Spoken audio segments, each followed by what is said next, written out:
All right, guys, so we're back and I'm starting to install a couple more pieces of track. And I think I'm gonna have, let's see, one, two, three, four, about five more pieces, and then the Helix will be done as far as track installation. So one thing I want to show you, everybody, is I have a toolbox separately just for my track supplies. But when I work on the layout, I use this little tray, and I just grab the tools I need and I throw it in the tray. I just take it right to the layout. So I got these at the local dollar store, so you can't beat it. Just throw all your stuff in there and use it. Now, I don't know if, I think I showed this once before, but I take old medication bottles and I put track nails in one and rail joiners in the other. So it keeps everything organized and keeps all the nails without spilling all over the place. So it's definitely helpful. So let me get back to work. So I'll see everybody soon.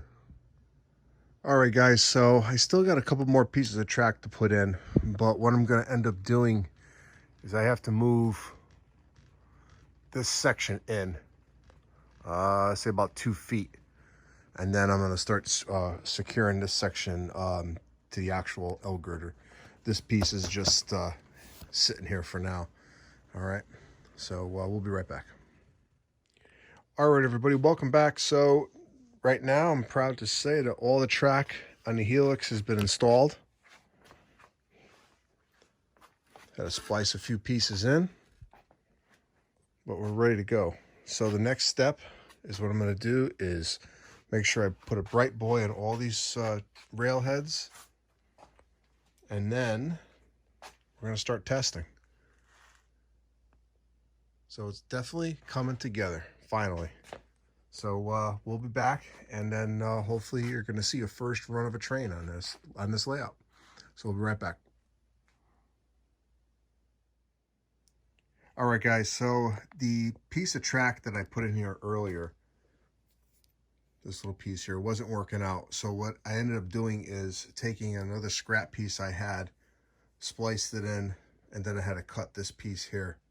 So it's much smoother now, as you can tell.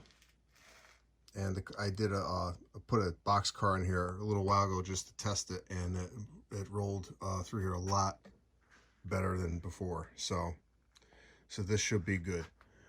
So let's head over to the workbench. I'm going to do a nice little surprise box opening. So we'll see you in just 1 second.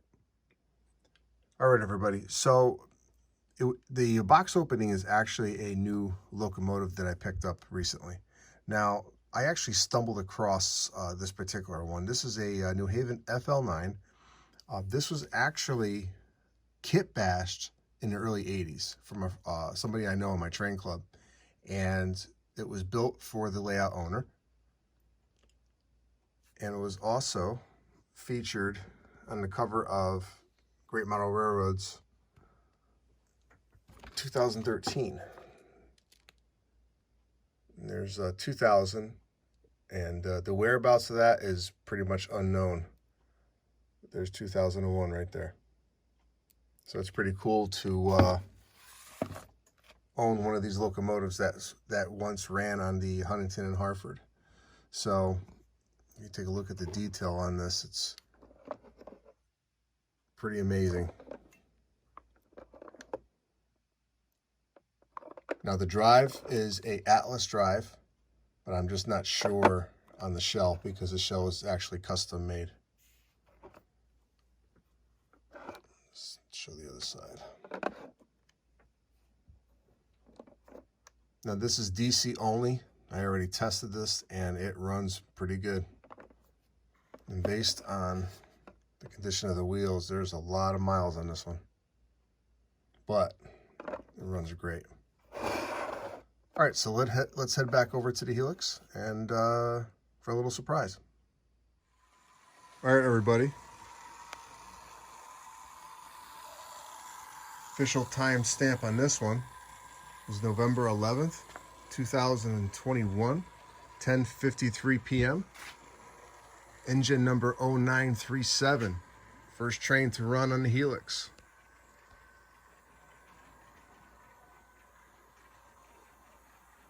So I'm pretty excited about this. Finally seeing a train run. Set a goal that I would get it done before the end of the year, and I did it. So the next steps here are going to be to continue to connect the rest of this layout and start laying track as I go.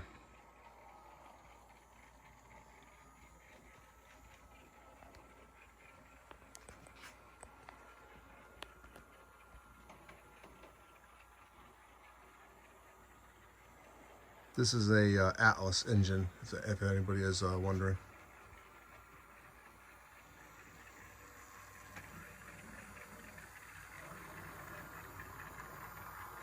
I actually have a couple of these. I have one with DCC in it. This is my DC version. And right now I just have a little power pack there, as you can see.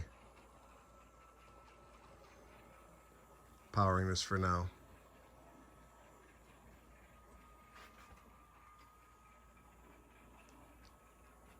All right, we're coming to the end. And that's the end of the line right there. So I'm just going to pick the engine up as it comes by.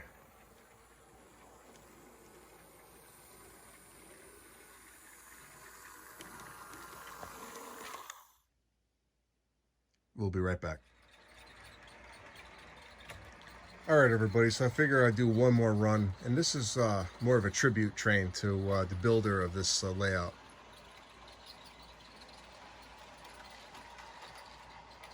So thank you, Bob, for building such an awesome layout that was able to be moved and saved.